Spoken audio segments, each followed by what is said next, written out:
Gracias a Dios. Ahora sí abrimos la Biblia en el capítulo 5 de Apocalipsis. Apocalipsis o el libro de la revelación.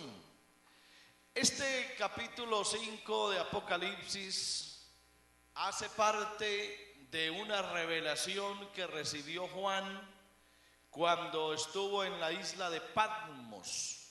Quiero decirles que Juan, el apóstol Juan, que escribió Apocalipsis, es el último de los apóstoles en morir, fue el último. Murió ya muy anciano, fue el que escribió el evangelio que lleva su nombre, también escribió primera, segunda y tercera de Juan, y por supuesto el Apocalipsis, así que es un escritor prolífico. Prolífico quiere decir abundante.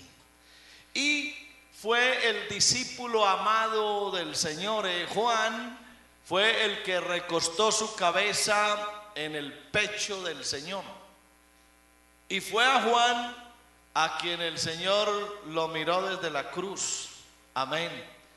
Y le dijo: hijo, ahí a tu madre, madre, ahí a tu hijo. Como para decirle: encárgate de mi mamá. Juan era un discípulo amado. Y a ese Juan fue a quien el Señor le reveló lo que iba a pasar en el cielo.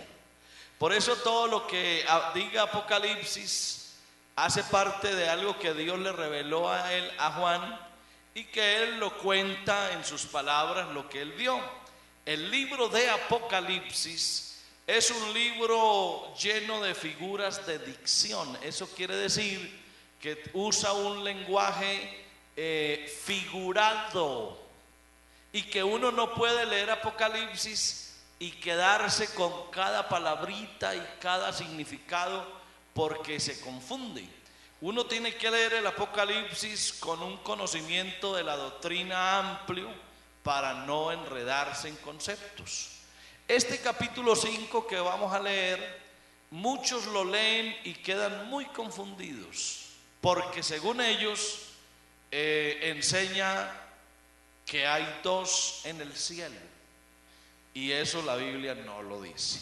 Apocalipsis 5, yo lo voy a leer para todos. Si alguno no trajo la Biblia, no se preocupe, lea allá en la pantalla, pero en el próximo así traiga la Biblia, que a los evangélicos nos luce mucho andar con la Biblia. Amén. Muy bien, dice Apocalipsis 5:1. Y vi en la mano derecha del que estaba sentado en el trono un libro escrito por dentro y por fuera, sellado con 7 sellos. Y vi a un ángel fuerte que pregonaba a gran voz: ¿quién es digno de abrir el libro y desatar sus sellos? Y ninguno, ni en el cielo, ni en la tierra, ni debajo de la tierra, podía abrir el libro ni aún mirarlo. Y lloraba yo mucho, porque no se había hallado a ninguno digno de abrir el libro, ni de leerlo, ni de mirarlo. Y uno de los ancianos me dijo: no llores, he aquí que el león de la tribu de Judá, la raíz de David, ha vencido para abrir el libro y desatar sus 7 sellos. Y miré y vi que en medio del trono y de los 4 seres vivientes y en medio de los ancianos estaba en pie un cordero como inmolado, que tenía 7 cuernos y 7 ojos, los cuales son los 7 espíritus de Dios enviados por toda la tierra.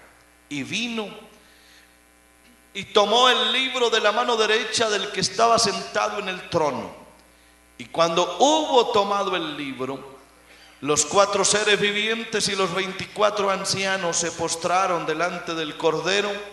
Todos tenían arpas y copas de oro llenas de incienso, que son las oraciones de los santos, y cantaban un nuevo cántico diciendo: ahí está el que cantamos: digno eres de tomar el libro y de abrir sus sellos, porque tú fuiste inmolado y con tu sangre nos has redimido para Dios de todo linaje y lengua y pueblo y nación, y nos has hecho para nuestro Dios reyes y sacerdotes, y reinaremos sobre la tierra. Y miré y oí la voz de muchos ángeles alrededor del trono y de los seres vivientes y de los ancianos, y su número era millones de millones, que decían a gran voz: el Cordero que fue inmolado es digno de tomar el poder, las riquezas, la sabiduría, la fortaleza, la honra, la gloria y la alabanza. Y a todo lo creado que está en el cielo y sobre la tierra y debajo de la tierra y en el mar, y a todas las cosas que en ellos hay, oí decir al que está sentado en el trono y al Cordero: sea la alabanza, la honra, la gloria y el poder por los siglos de los siglos. Los 4 seres vivientes decían: amén. Y los 24 ancianos se postraron sobre sus rostros y adoraron al que vive por los siglos de los siglos. A Él sea la gloria. Aleluya, gracias Señor. Gracias a Dios por su palabra. Pueden sentarse, por favor.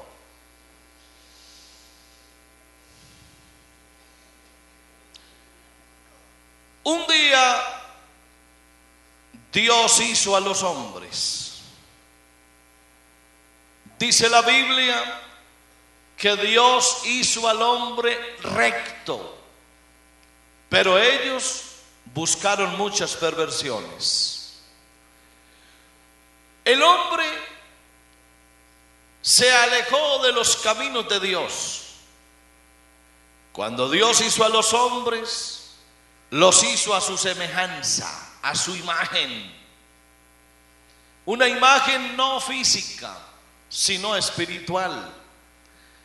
Una imagen de santidad, de pureza. Así hizo Dios a los hombres. Pero los hombres se apartaron del camino en el que Dios los puso y terminaron pervertidos. Y vino el pecado, y entró el pecado en el mundo por un hombre, y por el pecado la muerte. Y la muerte pasó a todos los hombres, por cuanto todos pecaron, están destituidos de la gloria de Dios. Lo que Dios sintió fue un dolor muy grande en el corazón. Había hecho a los hombres, había puesto en ellos su espíritu, su imagen, los había hecho a su semejanza, pero ahora los hombres, por su pecado, por haber dejado entrar el pecado a sus vidas, habían perdido el cielo. Ahora ya los hombres solo merecían la muerte, solo merecían la condenación. El hombre, por caer en el pecado, cayó luego en la muerte, y la muerte pasó a todos los hombres. Así que a Dios le correspondió hacer algo que en su sapiencia ya lo había preparado desde antes. El hombre bueno que Él formó se descarrió. El hombre en el que puso su imagen la perdió. El hombre que estaba hecho para heredar el cielo mismo se desvió y se perdió. Entonces venía una situación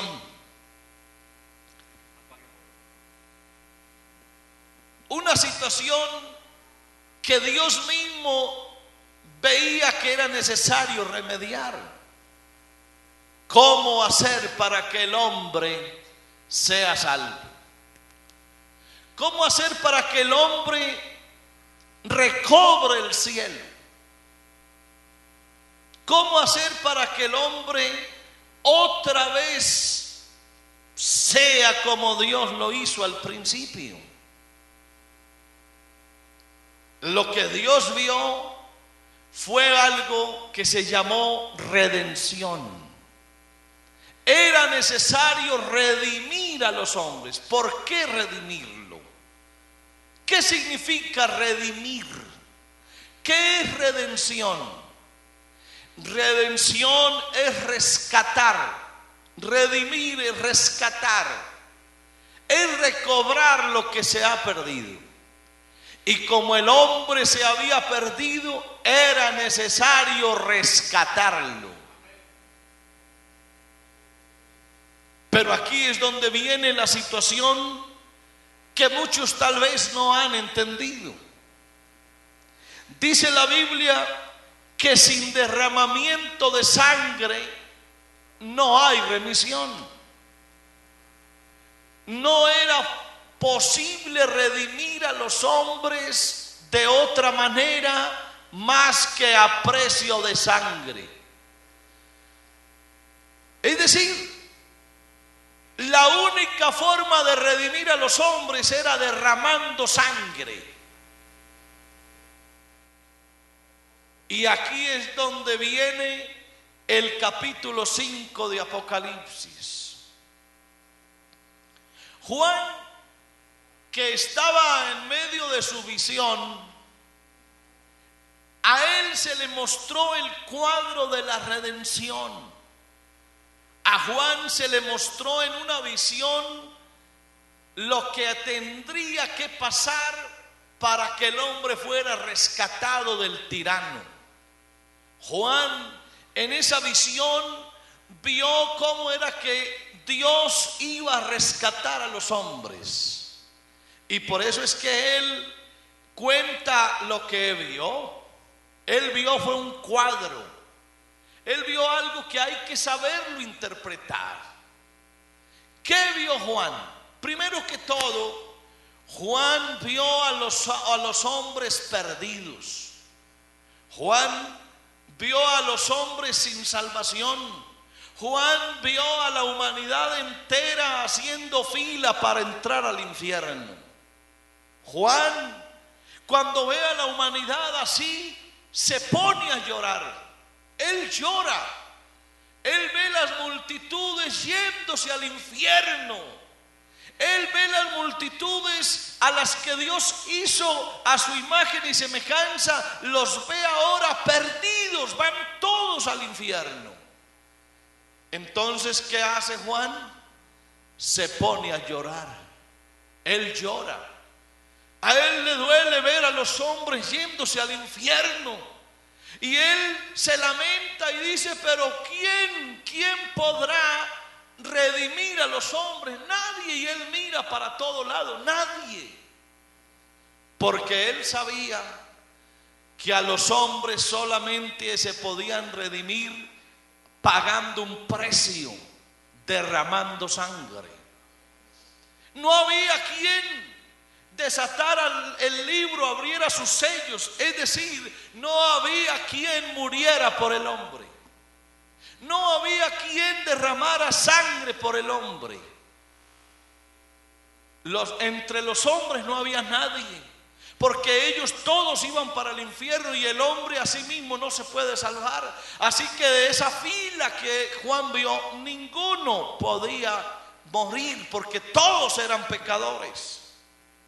Luego Juan miró a los ángeles a ver si algún ángel podía morir por el hombre, pero tampoco encontró que los ángeles podían morir por el hombre. Por eso es que Juan dice que él lloraba ante esa situación, lloraba, se lamentaba. Y es posible que Juan haya mirado al trono y vio en el trono a uno sentado. No vio a dos, ni vio a tres. Vio a uno sentado en el trono. Pero por un momento Juan, cuando ve al que está en el trono, Juan tampoco se alegra, porque a quien ve en el trono es a Dios, y Dios es espíritu. Y ahí es donde viene el dilema. Juan ve a Dios en el trono, pero lo ve como espíritu, y entonces ya Juan sabe que Dios como espíritu tampoco puede salvar a los hombres. Por una razón sencilla, porque para salvar a los hombres hay que hacerlo a través de sangre. Tiene que haber derramamiento de sangre, y el que está en el trono es Dios en espíritu, y un espíritu no tiene ni carne ni sangre. Así que cuando Juan ve el trono y ve a Dios allá, tampoco se alegra, porque así, de esa forma, tampoco se podía salvar a los hombres. Así que lo que Juan ve, lo que a Juan lo alegró, es que de pronto aparece una figura como un cordero. Él ve como un cordero, ve algo como diferente a lo habitual.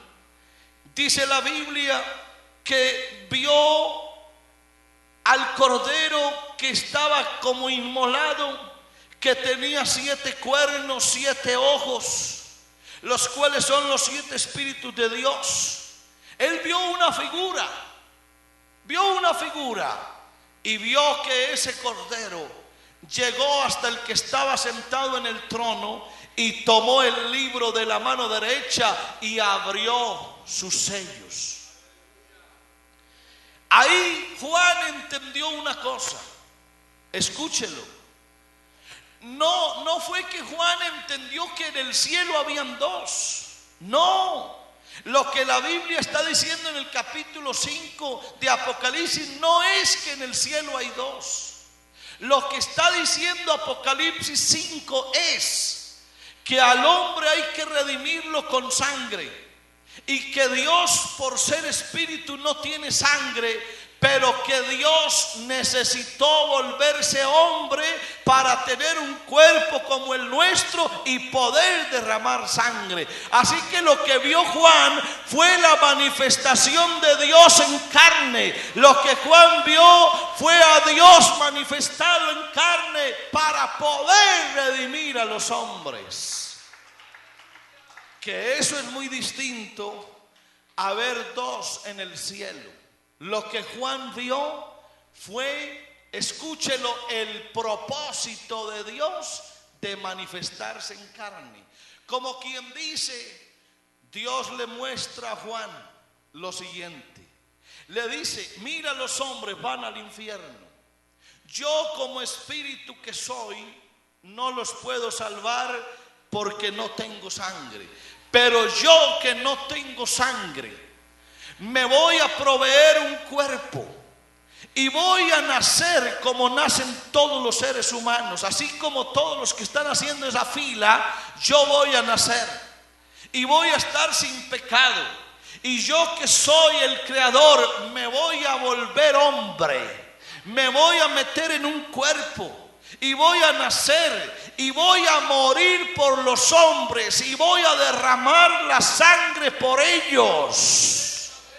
Entonces ese día Juan entendió que el que él había conocido en la tierra, que aquel a quien le había puesto su cabeza en el pecho, era Dios manifestado en carne. Juan entendió que Dios, para salvar a los hombres, tuvo que vestirse de carne. Eso es lo que dice Apocalipsis 5. Y eso es lo que la Biblia enseña. La Biblia dice: entrando en el mundo me preparaste cuerpo. Dios necesitó un cuerpo. Dios necesitó un tabernáculo. Dios necesitó donde meterse, por decirlo de alguna manera, porque Él tenía que llegar hasta la cruz. Él tenía que llegar hasta la cruz para morir por los hombres. Y Él, el único Dios que existe, como espíritu, nunca pudo haber llegado a la cruz. Porque la pregunta es, ¿cómo se puede clavar un espíritu en una cruz? ¿Quién puede clavar un espíritu en una cruz? Así que a Dios como espíritu nadie lo podía clavar en la cruz. Solo fue posible clavarlo en la cruz cuando Él se vistió de carne. Ahora sí, vestido de carne, Él cargó la cruz y la llevó hasta el Gólgota. Y allá los soldados romanos le atravesaron sus manos y sus pies y su costado, y salió agua y salió sangre. Y ahí sí se cumplió lo que la Biblia dice, que fuimos comprados no por plata ni con oro, sino ni con piedras preciosas, sino con la sangre preciosa de Jesucristo, como la de un cordero sin mancha y sin contaminación. A su nombre sea la gloria, a su nombre sea toda la gloria. Hoy nosotros creemos que el sacrificio de Cristo en la cruz fue suficiente para salvarnos. Y quiero leer un poco lo que dice el capítulo 2 de los Hebreos. Capítulo 2 de los Hebreos. Dice el verso 5, porque no sujetó a los ángeles el mundo venidero, acerca del cual estamos hablando, pero alguien testificó en cierto lugar diciendo, ¿qué es el hombre para que te acuerdes de él? ¿O el hijo del hombre para que lo visites? Le hiciste un poco menor que los ángeles. Lo coronaste de gloria y de honra y le pusiste sobre las obras de tus manos. Todo lo sujetaste bajo sus pies. Por cuanto Él le sujetó todas las cosas, nada dejó que no sea sujeto a Él. Pero todavía no vemos que todas las cosas le sean sujetas. Y escuche el verso 9. Pero vemos a aquel que fue hecho un poco menor que los ángeles, a Jesús, coronado de gloria y de honra, a causa del padecimiento de la muerte, para que por la gracia de Dios gustase la muerte por todos. Porque convenía a aquel por cuya causa son todas las cosas, y por quien todas las cosas subsisten, que habiendo de llevar muchos hijos a la gloria, perfeccionase por aflicciones al autor de la salvación de ellos. Porque el que santifica y los que son santificados de uno son todos, por lo cual no se avergüenza de llamarlos hermanos, diciendo, anunciaré a mis hermanos tu nombre, en medio de la congregación te alabaré, y otra vez yo confiaré en él, y de nuevo, he aquí yo y los hijos que Dios me dio. Y el verso 14 es lindísimo y resume esto de la encarnación de Dios. Verso 14. Así que, por cuanto los hijos participaron de carne y sangre, Él también participó de lo mismo, para destruir por medio de la muerte al que tenía el imperio de la muerte, esto es, al diablo, y librar a todos los que por el temor de la muerte estaban durante toda la vida sujetos a servidumbre. Porque ciertamente no socorrió a los ángeles, sino que socorrió a la descendencia de Abraham, por lo cual debía ser en todo semejante a sus hermanos, para venir a ser misericordioso y fiel sumo sacerdote en lo que a Dios se refiere, para expiar los pecados del pueblo. Pues en cuanto Él mismo padeció siendo tentado, es poderoso para socorrer a los que son tentados. Aquí lo que el escritor a los Hebreos dice es que Dios, para poder salvar a los hombres, se hizo hombre. Que Él sin tener sangre, sin tener carne, se hizo humano para, estando en esa condición, poderlos llamar hermanos y morir por todos ellos. Por eso dice la Biblia que nos convenía que eso hubiese pasado. Por eso es que Juan lloraba muchísimo. Él lloraba mucho. Él veía que salvar a los hombres era una empresa imposible, que no había manera de salvar a nadie, que todos se iban a ir al infierno. Pero de pronto aparece el Cordero como inmolado, que no es un segundo ni un tercero, es el mismo Dios manifestado en carne, pero ahora ya aparece no sentado en el trono, sino ahí como el Cordero, abriendo el libro, desatando los sellos y diciendo: yo he vencido y yo en mi condición de hombre voy a salvar a los hombres, y a los que van camino al infierno los voy a rescatar para que recobren la vida que un día perdieron. Eso es lo que Juan ve en el Apocalipsis 5. Es la gran obra de la redención. Y hoy la iglesia predica eso y le dice a los hombres, le dice al mundo entero: por favor, no vayan al infierno, no tienen por qué ir al infierno. No hagan más esa fila para el infierno. Hay uno que pagó por ustedes. Hay uno que derramó la sangre por ustedes. Hay uno que hizo toda la expiación para que usted no se vaya al infierno. Permita que Dios lo saque de esa fila y lo ponga en esta fila que va a heredar la vida eterna. Por eso la Biblia dice que la condenación es para aquellos que no acepten lo que Cristo hizo en la cruz del Calvario. Si alguien me pregunta a mí, ¿cuál es la condenación?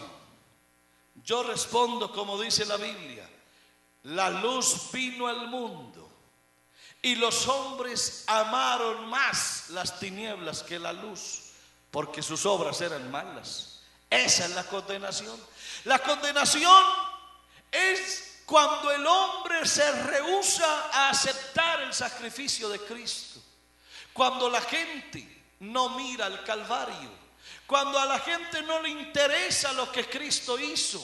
Imagínense despreciar eso que Dios hizo tan grande. Usted se imagina, amigo y amiga, cuánto vale su alma.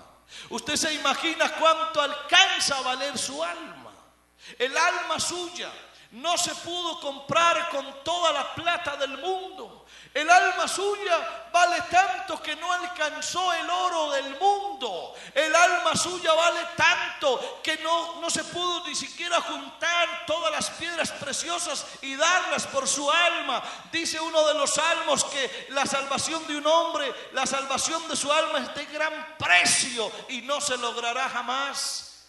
Su alma, amigo y amiga, vale tanto que fue necesario que el Dios del cielo, el creador de los cielos y la tierra, el Rey de reyes y el Señor de señores, el alto y sublime, el que es más grande que el universo, se vistiera de carne y bajó hasta esta tierra a nacer de una mujer, a tomar un cuerpo de ella para luego ir hasta el Calvario y pagar el precio por usted y por mí. Hoy la sangre de Cristo sigue fluyendo para todo el que quiera ser salvo.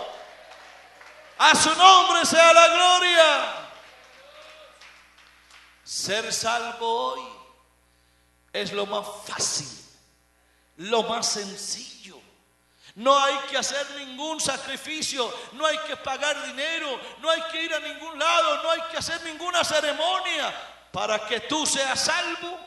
Lo único que tienes que hacer es creer en la obra del Calvario, creer que el Dios eterno se vistió de carne y en la carne fue a ser crucificado para que esa sangre a ti te limpie, te lave, para que tus pecados sean perdonados, para que salgas de esa fila y te vengas a hacer la fila de los que un día heredaremos el cielo. Aleluya, eso es lo que Dios hace.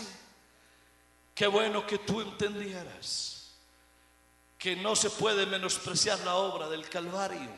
Qué bueno que tú entendieras que no se debe menospreciar lo que Cristo hizo en la cruz. Que esa sangre carmesí no se debe pisotear, que tú debieras dejarte rociar de esa sangre para que un día vayas al cielo como Él lo prometió. Hoy la sangre de Cristo sigue fluyendo. Todavía de su costado sale sangre para redimir a todo el que quiera ser salvo. Y esta tarde, aquí en esta iglesia, aleluya, todavía hay una fuente que está fluyendo. Hay una fuente carmesí, es el río de la sangre de Cristo que está ahora bañando a todo el que desee ser salvo. Hoy, para ser salvo, solo hay que aceptar la muerte de Cristo en el Calvario y dejar que esa sangre le cubra.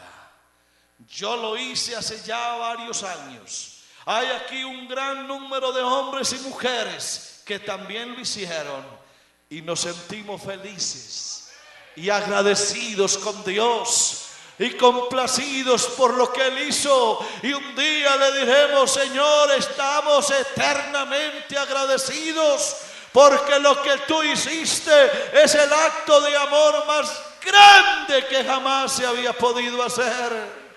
A su nombre la gloria, a su nombre la gloria, a su nombre la gloria. Por un amigo alguien pudiera morir, pero por un enemigo no.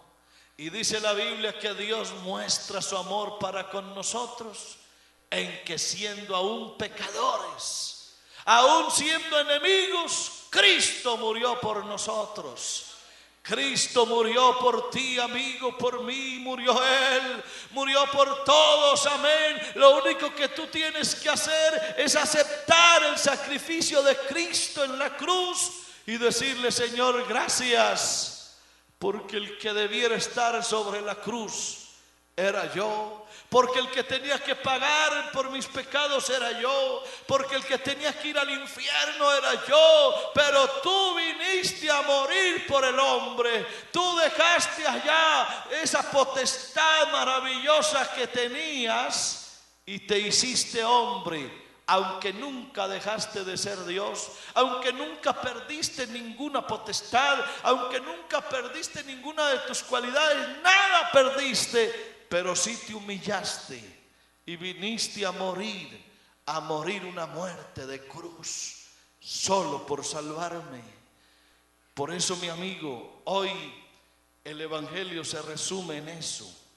Tú ibas para el infierno, pero Dios se interpuso y se hizo hombre para pagar lo que tú y yo debíamos.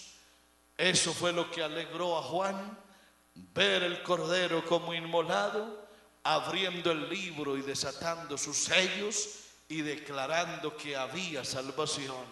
Y esta tarde vamos aquí a permitir que Dios lave a un hombre, que Dios hoy salve a un hombre. Vamos a permitir hoy que algún amigo venga a este lugar y se arrodille y que por la fe mire el Calvario y que le diga: Señor, yo acepto el sacrificio que hiciste en la cruz y te pido que bañes mi vida con tu sangre, que rocíes mi vida con tu sangre, porque yo no quiero ir al infierno, porque yo no quiero perder mi alma, porque yo no quiero irme allá. Yo quiero que tú hagas algo conmigo maravilloso. Yo quiero gozarme hoy y experimentar esa redención que tú obraste por el mundo. Yo quiero que me tengas ahí, oh Padre, en esa lista de hombres y mujeres que han experimentado la salvación que tú das.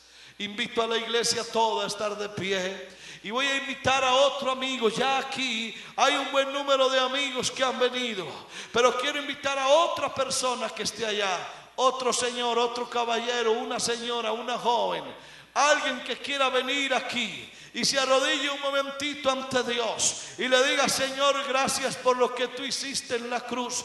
Yo no había comprendido a cabalidad lo que significó tu sacrificio. Yo nunca había entendido que tú te hiciste hombre para derramar tu sangre por mí. Y esta noche yo acepto lo que tú hiciste en la cruz del Calvario y te entrego toda mi vida para que tú, Señor, laves mis pecados, para que tú hagas de mí una nueva criatura, para que otra vez me devuelvas esa imagen que un día perdió el hombre por causa del pecado. Yo me arrodillo aquí y te recibo como mi Salvador personal. Yo levanto mis manos y te digo: gracias, Señor, por lo que tú hiciste en la cruz del Calvario. Ahora mismo te entrego mi corazón. Ahora mismo te entrego mi vida. Ahora mismo, Señor, inscríbeme en el libro de la vida. Te doy gracias porque no me dejaste ir a ese infierno a donde iba el hombre. Ahora tú me has rescatado. Ahora, Señor, te entrego mi vida. Ahora, Señor, te doy gracias porque tú has redimido mi alma y no has permitido que me pierda. Por eso, en el nombre de Jesús, yo te doy gracias. Gracias, gracias, Señor, por tu obra redentora, por la expiación en el Calvario, por tu sangre carmesí. Gracias, gracias, Dios, aleluya. Fue clavado en la cruz por mí, en la cruz no murió.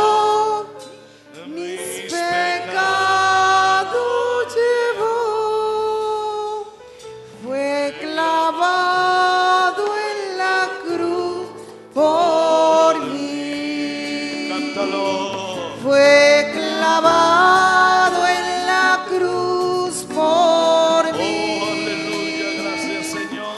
Fue clavado en la cruz por mí. En la cruz donde moriste, oh Dios. En la cruz en tu cuerpo moriste murió.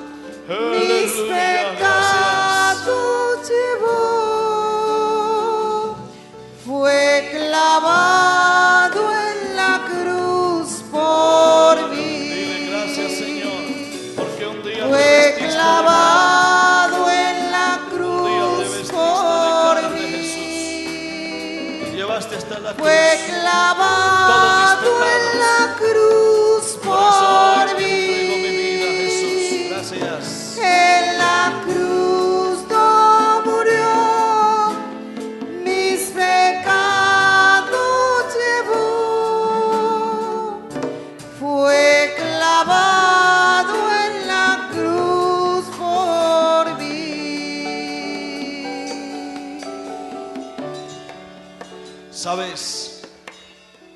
En la cruz del Calvario, Jesús llevó tu pecado y el mío. Todas tus transgresiones fueron llevadas hasta el Calvario. Allá el Señor abrió sus brazos, el justo por los injustos, para llevarnos a Dios. Allá Él en el Calvario derramó toda su sangre para que tú y yo hoy no tengamos que padecer el infierno. Hoy Jesús sigue alargando su mano y sigue salvando a los hombres. Deja que Dios haga una obra maravillosa en tu vida. Aleluya, levanta tus manos al cielo y damos gracias a Dios. Yo le quiero decir a los amigos que hoy vinieron, qué bueno que nos acompañen esta semana en los cultos. Qué bueno que usted piense en bautizarse.